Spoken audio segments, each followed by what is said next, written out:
Welcome to another episode of The Dissection. Jacob Zuma has given the ANC a deadline. He wants to be reinstated as a member of the ANC by the 31st of January, or else he is going to take legal action. So on the 8th of January, Jacob Zuma sent a letter to three people, the ANC Secretary General and the chairpersons of the National Disciplinary Committee and the National Disciplinary Committee Appeals, the NDCA, right? It's the National Disciplinary Committee Appeals, I think. The letter was demanding his reinstatement as a member of the ANC immediately or before the 31st of January, or else he would have to resort to going to the courts, because he's arguing in this letter that the process that he was expelled under was procedurally unfair, and also that substantively his expulsion is something that he can challenge. So this is what Fikile Mbalula had to say about the statement from the Jacob Zuma Foundation, the letter from Jacob Zuma's lawyers. This is what he had to say. And as usual, you know Fikile Mbalula, he's in a razzmatazz period. So this is what he said. Tony Ngeni is nothing else but a political Casanova. And he is spewing vagrant political views and views that are embraced by a few malcontents who are opposed to the ANC. He will be charged. I have informed him through an SMS. I called him. We will charge him. We'll bring him before the disciplinary processes of the ANC so that he explain himself in terms of his membership of the ANC. Not this statement, many other statements he has made. We will charge him and bring him before the disciplinary committee of the African National Congress. Tony Ngeni, Obed Bapela will be charged this year by the ANC disciplinary hearing, and others who are almost drunk, early hours tweeting and all of that, they too will be attended very soon. In this video, I want to discuss the reasons why Jacob Zuma is not walking away from the ANC and discuss scenarios that may play out. Irregardless of some of the rhetoric that Fikile Mbalula said, he seems to be committed to this, and we need to think about why will his strategy work and reflect just, as a community, as dissectors around this moment, because they're clearly continuing with this Zuma is coming back to the ANC strategy within the MK. So where does the ANC find itself in January of 2025? That's a good starting point. As things stand right now, the ANC is in a period of deep unpopularity and public frustration. We know, for instance, that they dropped from 57.5% to 40% in the last election. We know that this week we saw a man attempt to evict the ANC from his house. He was deeply frustrated, deeply angry. And you could tell that even though this was one man in one house, this resonated with a lot of people who wished they could have been in that position where they could have kicked out a member of the ANC who is high profile, like a vice president, from their parents' house, right? The frustration is understandable. It comes as a result of high levels of unemployment, low levels of service delivery, high levels of crime and corruption in society. People do not believe in the new dawn anymore. They see it as an old Vaseline, if we're quite honest, right? And this Vaseline may even be newer than how people view the new dawn. So the lotion is not being viewed favorably. The new dawn, it's old Vaseline. That's where the ANC is right now. The ANC also is going through a period, or going into a period, of factional contestation for leadership. We all know that there's a 2027 conference coming up, and that Ramaphosa his time in power is ending. So there are contestations happening as to who will take the reins of the ANC and possibly the presidency of South Africa in the next election. There's a Ramaphosa camp and there's a Mashatile camp. The Ramaphosa camp seeks to continue with the GNU as a strategy of governing into the next administration. By all appearances, that seems to be their approach. So the thinking seems to be that even if the ANC were to get 30% in 2029, they have a theory of the case that they can still form a coalition with the DA and other small parties to get a majority and the presidency. In this camp, you were beginning to see people like Ronald Lamola, Fikile Mbalula, Oscar Mabuyane.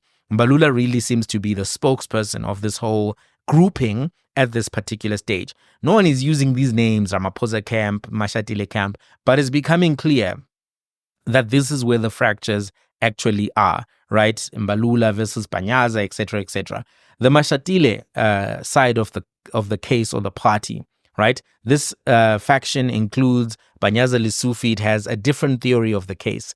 They want the ANC to go back above 50% and or to form a coalition with left-leaning parties.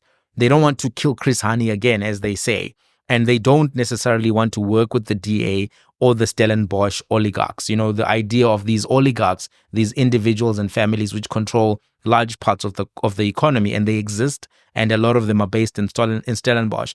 In South Korea, they call them chaebols, you know, the rich families that have got significant control of the economy. And they increasingly dislike the way that these families operate, even in South Korea, even though these families have made economic contributions, because they begin to control the politics and view themselves as above the rules, etc., etc. You can see that the DA has this particular perception and understanding as well, because the DA has a view that Paul Mashatile, Panyaza Lesufi are their enemies. And we know that Helen Zille writes letters frequently to Fikile Mbalula. There's a perception between in the DA top leadership, Helen Zille specifically, and donors, that they can be able to work with people like Fikile Mbalula. He's shown himself to be advocate for the GNU, an advocate for neoliberal market strategies, etc. Whichever faction prevails at the conference in 2027, the ANC will not necessarily be united. These contests involve lots of money, and sometimes there's backstabbing, there are broken bridges, they are, you know, all kinds of switches, double switch, all of that happens. And this presents a political opportunity for a party like the MK party, which right now is sitting on 14.5% of the vote, 2.3 million voters, and can present favorable, packages to the ANC. So the political strategy reason why the MK party is fine with this approach seems to be the following. In the event that the Mashatile faction wins, there's an opportunity for the MK party to rejuvenate the ANC before the 2029 elections through a merger and running as one entity. Because if you remember, between the ANC and MK, you actually get to 44.5% of the votes thereabouts. Not 44, sorry, 54.5% of the votes. So imagine there's a merger between MK and ANC in 2028, January of 2028, January 8th statement of 2028, they announce MK, ANC back together as ANC proper. And then MK reabsorbs itself in the ANC as a advocacy group, part of the, what you might call, coalition partners, so to speak. There'll be energy. There'll be energy. Kwazam Konto, all of these things will be back in the ANC. The people who stayed away from voting, because remember, there was a suppressed voter turnout for the ANC as well. The ANC was on 10 million votes in 2019, hit 6 million votes. Zuma got 2.3 million votes, but there's a 2 million missing from the 29 ANC votes. And if you look even earlier, there may be 3 or 4 million people missing from, if you look at 2014, the voter turnout for the ANC in that election. So MK merging with ANC in January of 2008 AFA conference could reshape the South African political landscape in a dramatic fashion. And because of that potential, there are some within the ANC who are open to this. By the way, you may think that ANC people are not so open to people coming back home. But even yesterday, when the ANC Youth League leader was asked about Julius Malema in front of President Ramaphosa, he was saying, no, Julius must come back home, etc., etc. There are people within the ANC who have a Kumbulekaya approach to this, these divisions and factional rivalries between prominent men in South Africa in the political framework. So there's also an opportunity for the MK party to help the ANC, even in the absence of a merger pre-elections, and that's a post-election deal where they form a coalition arrangement together. If you look at EFF, MK, ANC, that's 60-something% of the electorate. There's still a conversation that can be had, and that may seem, unbelievable or unlikely at this particular point. But when Donald Trump actually started playing his political comeback game, many within the Democratic Party naively didn't think that he would have a prospect of success. And he is the one being inaugurated in 10 days, not Kamala Harris. So it's something that you have to be aware of as not necessarily being just outright unlikely.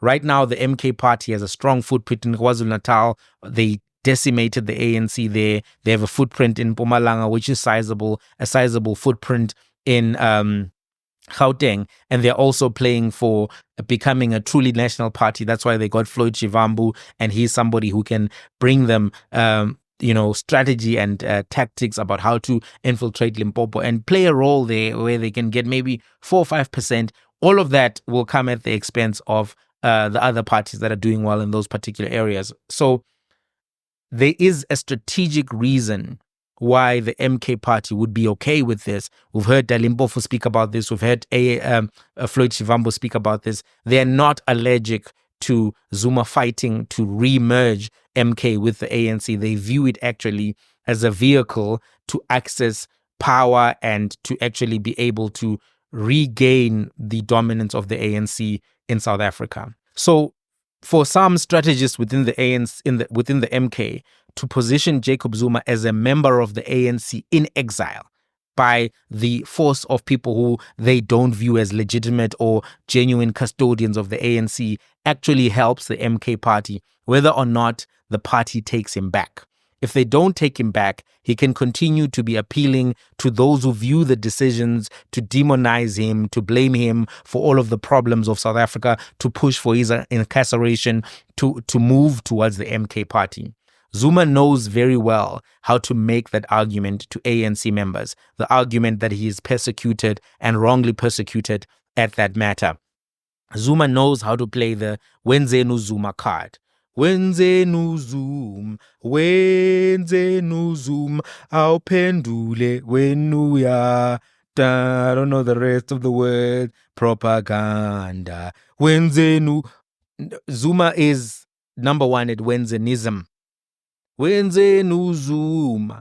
That song is not a song by accident within the MK infrastructure, right? Jacob Zuma knows how to appeal to those within the ANC who are not necessarily sold on this neoliberal agenda, not sold on the IPP program, not necessarily sold that, Zuma is the one who was the problem. It's because they know that other people within the ANC have skeletons in their closets, etc., etc.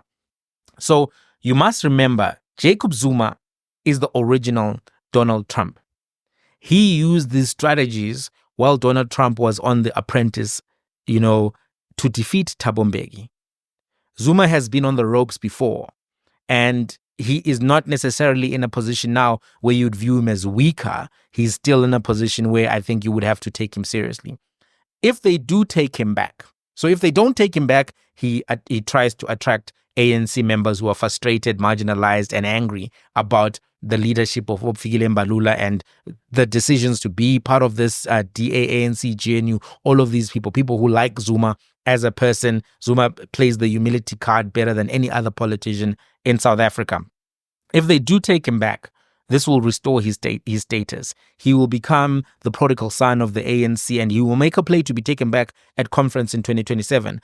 He'll be the prodigal son of the ANC who comes back to save the ANC, and he will be able to restore his reputation and image in the ANC. He will not go down as the pariah of the ANC. And personally, he may not want to have that be his final story, right? To make this option credible, Zuma must maintain a fight, whether it's one or the other. He must maintain a fight for his ANC membership. Remember, even from the word go, Jacob Zuma called the MK a political something something. to save the ANC, to fix the ANC. He problematized the ANC of Ramaphosa as being the problem from day one. And there are some people who view the something, the political something, as a contradiction. But there are many within the ANC and society as a whole who understand that logic. You may not be attracted to that logic, but that doesn't mean that logic did not even attract 2.3 million people to vote for Zuma and may not attract more even within the ANC to be persuaded by his argument. And there are still many members of the ANC and senior leaders within the ANC who are actually pro-Zuma people, and they're not necessarily saying anything right now because the Ramaphosa faction is still in a position of authority and control and power, and they're not necessarily trying to prematurely rock the boat. But those people may re-emerge, right? They're not all gone. Many people within ANC structures were very happy with Jacob Zuma and his leadership style, and many of them may be unhappy with the Ramaphosa administration. The GDP is not growing much, unemployment is worse, the rand is weaker. All of the things that were being argued to remove Jacob Zuma actually also do apply to the current administration in terms of the performance of the party and economy. Right. So we've discussed the MK strategic reasons why they would value this. Jacob Zuma seems to have personal reasons as well that are motivating him. From his speeches, from media interviews of the people around him, they appear to be a set of reasons, and I'm going to go through them quickly, why Zuma is still pursuing this route at a personal level. I don't know what you think. We'll have a conversation about some of these reasons. Zuma feels that he was wronged by the Ramaphosa camp. He feels that the Ramaphosa camp didn't necessarily win the election, the 2017 conference fair and square. He feels that the Ramaphosa camp has taken the ANC in the wrong direction. He's of the view that he was left with no option but to fight back because the Ramaphosa camp came for him, right? So he's also of the view that the levers of the state were used to prosecute him and make him the first president of South Africa to go to prison, even when apartheid presidents had done atrocities and killed people, etc., or ordered the killing of people. He becomes the first person to actually be incarcerated as a president, and how that is something that personally is an affront to him.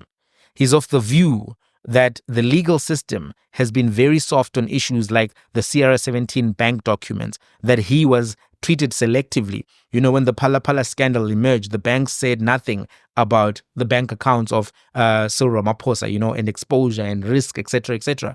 But at the point where the state capture allegations were being articulated, banks closed Zuma's bank accounts, etc. And even at some point, I think during the election, one of his bank accounts was closed. There were statements around that. So he views that he has been unfairly treated, where one person is treated as a favorite of the commercial institutions of power. And those commercial institutions of power exist, right? They are these oligarchs, they are these chaebols, if you will, who have a say in the economic affairs of South Africa in a way that really shows how their families benefited under apartheid. He is of the view that he is blamed for the failures of the party, which are not only attributable to him, and that sometimes he's the one who's made to seem as if he did something corrupt in the arms deal when there were other people also involved in the arms deal and also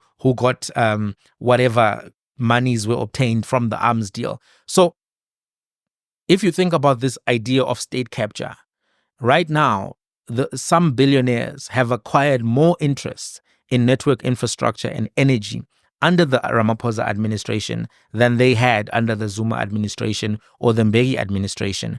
Those people can credibly be viewed to have captured parts of the state, right? But that's a conversation that doesn't happen now. You know, the president of the United Arab Emirates owns a private airport in the Eastern Cape. He owns private farm resorts. He was landing on private airports. No conversations about any of that. But when the Guptas landed, all of a sudden, woo and wah. So if you're Zuma, you're looking at all of these developments saying, hey, look, Glencore actually paid fines for bribing African politicians, for manipulating prices in Africa, for billions of fines in the USA, UK. these consulting companies that were called state capture consulting companies, the government is working with them again. So if you're Zuma, you're looking at this, then you're saying, but this is not fair.